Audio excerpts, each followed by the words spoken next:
Hey, my beautiful people, I hope you all are doing good. For the newbies, I'm Damian Joshua, the host and producer of the podcast show DJ's Corner, which you're currently listening right now. And for the people who have been listening to my show from day one, welcome back to my show. I'm on Instagram, Twitter, the links are given on the podcast show description. You're always free to follow, give your personal suggestions, and don't forget to follow me on Spotify, Apple Podcasts, Google Podcasts, whatever platforms are you currently listening right now.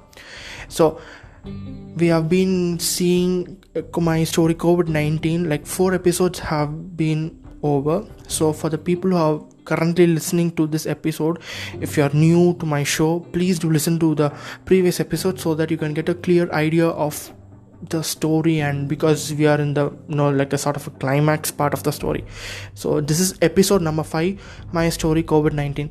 So I ended episode number 4 like my father was not informed that my mother expired, because we did not inform him, because his condition was also not too good. He was like, he was like a sort of an unstable partner. He's not critical, he was unstable because he was on the oxygen mask, because they have to give him, because he started to develop respiratory issues, so that he had to literally be there.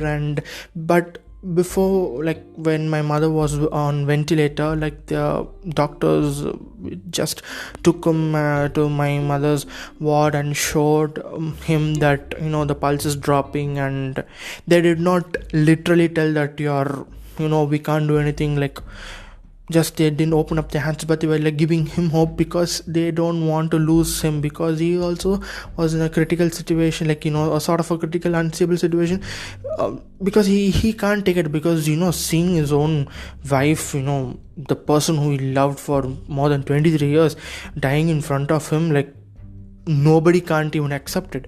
Even though if I was there in that situation, literally, because she's my mother for 20 years, from day one, from from the day I was formed in a womb till the last minute. So it's hard. So the person who loved so much, seeing her dying, it's very, very hard. So but the doctors went and showed him, and immediately he was because he started to gasps for breath, and he was taken back to his ward, and they put him back. And afterwards, eventually on 13th May, my mother expired on correctly 2 o'clock. So with that, he's not informed, but I get to inform through the status. I just see a WhatsApp status where my mother's colleague posted that she's no more, and just listen to the previous episode. So now coming back, the reason for my mother's death was she could not cope up with the medications what was given to her, and because she's a sugar patient and a blood pressure patient, so maybe it can have some complications, and the medicine didn't work out on the particular day when they gave the medications, and eventually she started to develop breathing issues, and the main reason of death was cardiac arrest and COVID-19 pneumonia. That was given on the cause of death. So that's the truth, because this happened. And we don't expect that certain things should happen in our lives. Always when I see a child who's like me or younger, when I see them with a single parent, I just feel pity for them, because literally, like I think like it's a bit hard, two parents, parenting skills is a bit hard, and single parent looking after a child or a 2 or a 3, if this a child has only his mother, she has to be as a mother and a father. Same thing, if only the child has a father, he has to be like the mother and the father. It's a very, very hard task, because two people should be there, because there's a thing you'll come to understand. Understanding is there. Mother's part is very important, father's part is very important. And me losing my mother in this particular age, I felt that my 2 arms are broken. Literally, I thought it, because this age is very, very crucial for not only for guys like me, like for everyone who's running through their early 20s, mid 20s, because here in this part we we go and settle in our lives, we got our degrees, and achievements, great achievements happens during this part of life. So I just feel bad that my mother's not here to look at what achievements I'm going to get or what achievements I've achieved. But I know she will be looking at me wherever she is. So I hope that happens. That is only happening.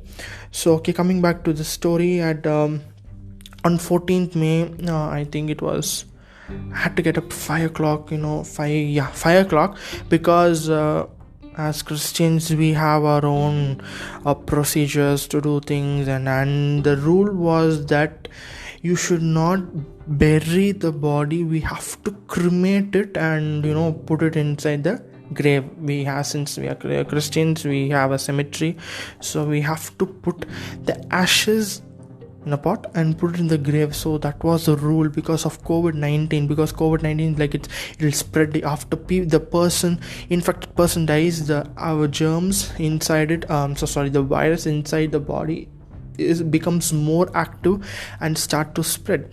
So on 14th May, I got up early in the morning, get ready, and we have to go to the hospital because by 8 o'clock we have to take the body and go and put it in the cremation center, because it's literally important to cremate and do it, because the more the body is out, the infection comes up more. And by 7-8 o'clock we saw the body.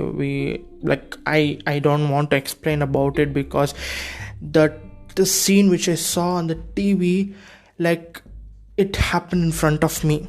Literally, you just remember the TV news and everything, how a COVID person is, how they just keep them and wrap them up in all this stuff, like the germs, the virus should not come out. So I saw my mother like that, even though her face was not too clear, but I couldn't even touch her. I couldn't even do anything. Literally, we can't even touch a person, no, because and eventually she's fully packed up with all these stuffs, and literally that scene which I saw, it still haunts me. So I don't know how it's going to be for me, but that scene which happened for just half an hour, it still haunts me. And I had my dad's friends at the side of me, they were just patting at me, but I did not cry. I don't know why I still now I don't know why I don't cry.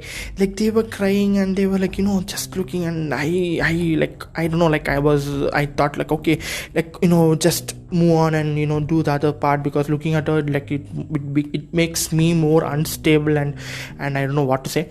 So okay, she then we took her to the cremation center. Then there was a big hell of a procedure. We have to do the thing, write the names, and that's a big procedure. Then we did the cremation part. We came to the graveyard and we put the ashes in her mother's and father's place where they were already buried. So we had to do it there. And 14th May was it was a very hectic process, and till date, known people around me, they always tell me that you're very brave, you're very courageous, you could face situations, such a worse situation in your life, you have just faced it.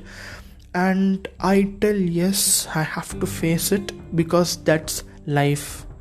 So I didn't even care, because I may not be prepared for it, but there was some special energy which literally prepared me for it, that Damian, Joshua, you have to see this part. So I was don't think that I'm boasting myself, but this is what happened.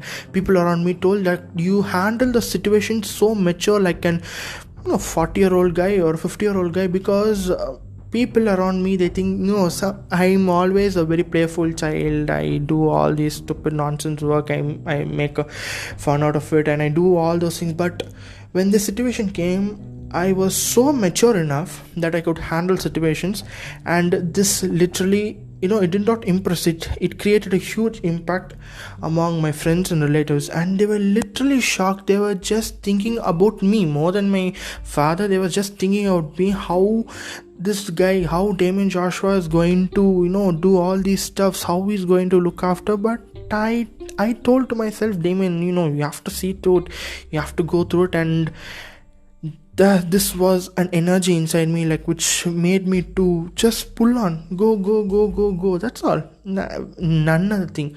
Literally, this only happened, and I'm so proud and I'm so happy that I did not earn any pity or anything. Oh, this guy, oh, poor guy, he lost his mother. I did not. Until now, I stand on my own feet. I prove to this world that I can do anything. Okay, I just don't want your your pityful thoughts or words or anything, because I don't want to be like that. I don't want to be in such a situation. Even though people at the back, they can tell, oh, okay, he lost his mother, poor guy, like how he's managing. But I'm proud and I can say that I'm managing. I'm doing my mother's work at looking after the family, looking after myself, looking after my sick dad, looking after everything. I have everything under my control, and I'm so proud of it, because I'm so happy that I've got an experience about life. The worst part of life, I've seen death. I've also seen death, and I've come back into life. I'm living my second life, so I know how it is. And definitely this is a life lesson for me.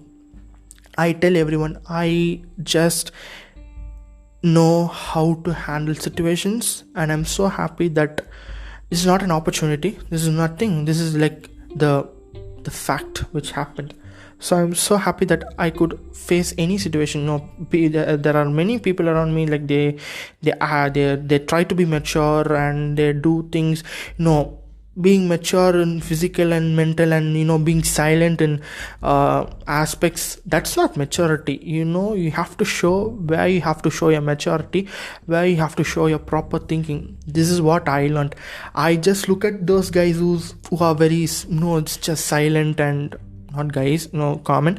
I just look at them and I just give a laugh, because I see them as a small kid, because they think that maturity is being silent, showing off and doing things. But maturity is not that.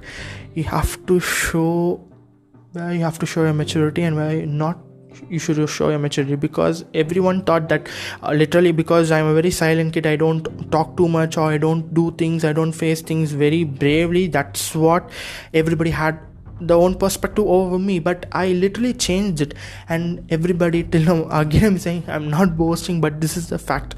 Everybody tell, oh, you're very brave, you could face situations. I told, yes, definitely I could face situations. My father brought me up. There was no opportunities, or there was no situations to show this, but here's the situation, and you're finished seeing me how I am.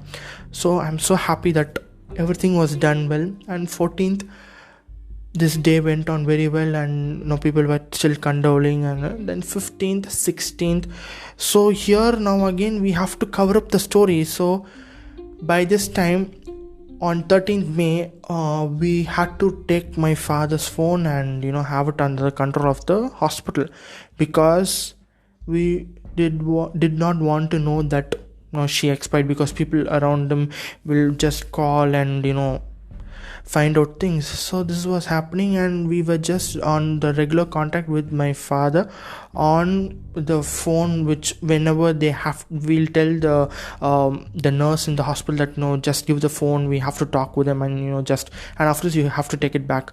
So from 13th, 14th, 15th, 16th, so these days we were just contacting my dad through his phone, but with restrictions. And we had other dad's friend from Chennai on con call, so that we have to look after him. And and we were just telling I was just telling to my dad, I can still remember, dad, just please eat well, stay strong, and you have to come out and you have to look after me and my mother, even though my mother's not there. But we have to tell it, because telling certain words which will literally pierce your heart, that I always wish that this situation which I faced should not be faced by anyone. That's what I pray to God. That's all. Because guys under my age, they cannot stand this. Literally, they cannot stand this. And yes, this was happening till 16th, and we were just discussing with the doctor. And finally, on 17th, dad got discharged from the hospital and he came back home. Wait until what next happens. So guys, this is episode number 5, and I know this is crucial part of the story. So please do listen to the previous episodes, then come to episode number 5 and listen. So again, I'm reminding you, I'm on Instagram, Twitter. The links are given on the podcast show description. You're free to follow. And don't forget to follow my podcast show, which is on Spotify, Apple, or whatever show platforms you're currently listening. So until then, take care guys. It's your DJ signing off from this episode, and we'll be coming up with the next episode very soon. Take care. Bye-bye.